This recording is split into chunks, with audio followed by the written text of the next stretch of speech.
Hey guys, what's happening? Thanks for tuning in, coming back, watching, all that kind of stuff. Hope you're doing well, staying safe, taking care of yourselves, all that kind of stuff as well. And if you're new here, I'm Jim. I make tutorial videos showing you how I edit my photos using different software products. I'm in Luminar 4 today, and this is kind of a quick tip video. I try to throw these in because some of my videos get to be 10, 12, 15 minutes long.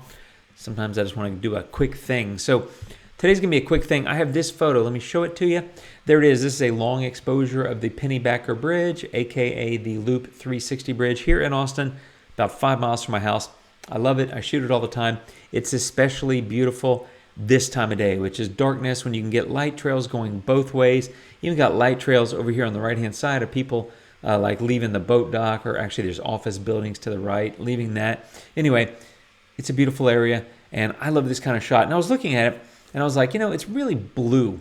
And that's not like, an astute observation, but it's super blue. And I was just kind of playing around. I was like, I really just kind of want to do something a little bit different. So let me show you what I did. I did a little bit of contrast here, so not too much. Take down the highlights a little bit and bump up the shadows a little bit. So maybe something about like that.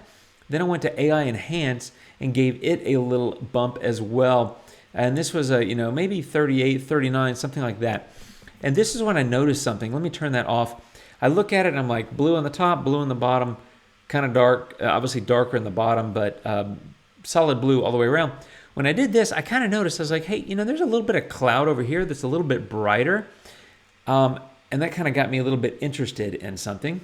So I said, if it's a little bit brighter, I wonder if golden hour would help. So I went and got landscape enhancer. I had a golden hour of about, 15, 20, something like that. And it brightened it a little bit if you look at it. So there it is before and after. And all I'm really looking to do is take a blue hour shot and make it a little bit less blue, a little bit different, give it a little bit different color look, just to mix it up, because you can, I guess. And frankly, I just like to experiment. I also have noticed the things that I've done, there you go, there's the before and the after. I think the light streaks look a lot better. So this is where I said, you know what I'm going to do? I'm going to try split toning. Now, normally what I do is I go into the highlights with split toning, and I'll take something and just go like that and try to bring it up. And you see it's hitting a little bit of that streak there.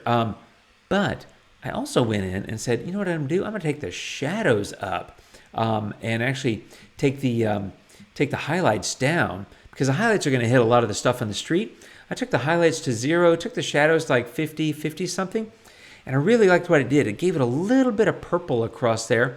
Now there's spots in the sky. I need to clean those. I'll get to that later. But and also a little bit down here in the water, which I didn't have before. There it is before, straight blue hour. Hey, it was really blue. No real other color to work with except for the light streaks. But other than that, it's just a couple of yellowish and red light streaks, and then blue everywhere.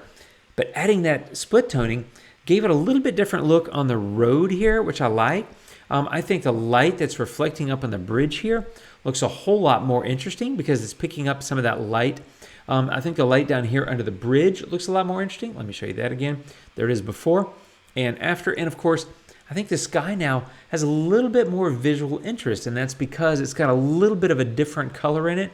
Instead of just, hey, here's a solid blue sky, I didn't get a sunset or whatever, that's fine. It doesn't always happen. And I'm not trying to totally fake it out, but it's just a little bit of a hint. And it was really just because I had brightened it enough with bumping the shadows and the AI Enhance that it gave me a little bit of other lightness, a little bit different shade there. Bright, luminance value, I guess is the word. So I was like, I just started playing around. I think golden hour gave it a tiny bit, but that split toning in the shadows, try that on some of your blue hour photos and see what it does, because it's also picking up, I think, nicely here. I think the colors look really complementary.